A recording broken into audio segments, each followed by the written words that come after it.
Dara sinundo sa school ng Team Kalingap, advisor ni Dara nagulat at nag-alala sa kanya.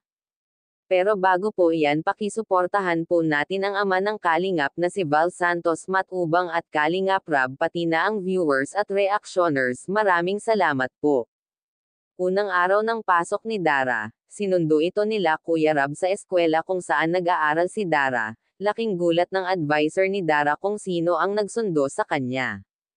Kaya nagtanong ito kasi sobra siya nag-alala. Hinatid ito nila Kuya Rab sa kanilang bahay upang iabot ang pinabibigay ng sponsor para pang-allowance nila Dara kaya sobrang nagpapasalamat si Dara dito na abutan nila si Bea mag-isa sa bahay.